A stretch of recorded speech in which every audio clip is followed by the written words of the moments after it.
Donc le titre Payer pour lire. À mes débuts, j'avais une opinion bien arrêtée sur l'apprentissage du français au collège. J'étais persuadé que tous les problèmes rencontrés devaient trouver leur solution dans une pratique assidue de la lecture. Les difficultés d'expression, faute de syntaxe, d'orthographe, tout cela serait en grande partie résolu le jour où nos élèves liraient suffisamment. C'était une belle idée que je portais comme un étendard à chacune de mes rencontres avec les parents. Faites lire vos enfants, messieurs, dames, et tout ira mieux. J'estimais même que mon rôle d'enseignant perdait de son utilité pour les élèves bons lecteurs. Ils se suffisaient à eux-mêmes et, à l'extrême, n'avaient plus besoin de leur professeur de français.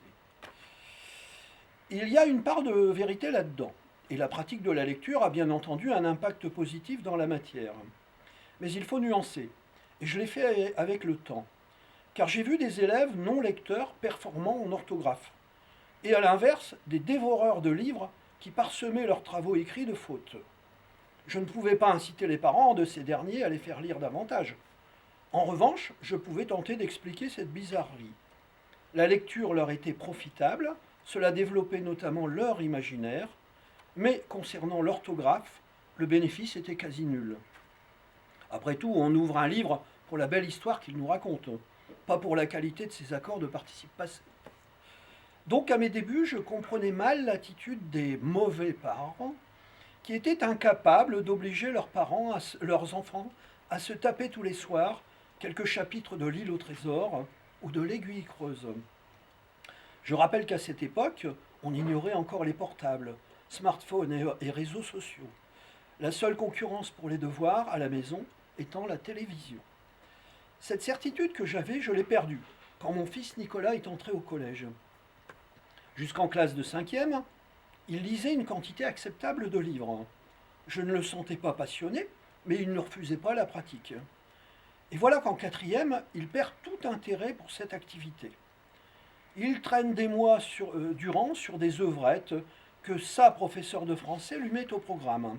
Je dis sa professeure de français, car je n'ai jamais souhaité l'avoir dans ma classe. On était dans le même collège, on vivait notre quotidien, chacun de notre côté. La condition de fils de prof n'est pas toujours enviable, surtout quand on a son papa de l'autre côté du bureau. Confronté à ce qui devenait un véritable rejet, je me suis montré imaginatif. Je lui ai soumis, sans avoir l'air d'y toucher, des romans que j'étudiais avec mes classes et que mes élèves avaient aimés. Je lui en ai présenté l'intrigue de la manière la plus alléchante. Mais il n'y avait rien à faire. Je le regardais d'un air dépité. Il donnait vraiment l'impression d'avoir tourné la page de la lecture. En désespoir de cause, j'ai eu une idée saugrenue. Je lui ai proposé un beau roman de littérature jeunesse, que mes élèves avaient spécialement apprécié. Une intrigue nerveuse à souhait, du suspense, des rebondissements et une quantité de pages tout à fait décente. Le marché, lire ce bouquin jusqu'au mot fin, contre une somme de 10 euros. Je suis obligé d'avouer qu'il y avait dans cette étrange démarche une once de provocation. L'idée m'amusait, car je me demandais jusqu'où j'allais devoir aller pour le réconcilier avec la lecture. Alors pourquoi ne pas le payer ? Je me rendais bien compte de la limite du procédé dans le temps. Je n'allais pas pouvoir lui fournir un salaire à longue échéance. Et puis c'était un peu immoral, non ? Mais comme on lance des dés en sachant qu'on va perdre, je voulais tenter le coup. Peut-être cela déclencherait-il une réaction inattendue. 10 euros, il a paru intéressé et a accepté de s'y coller. Après 2 jours, il avait avancé d'un bon tiers dans ce bouquin. Mon entreprise allait-elle être couronnée de succès ? J'étais anxieux de savoir s'il irait au bout. Las, la machination a tourné court. Quelques jours plus tard, Nicolas avait son anniversaire.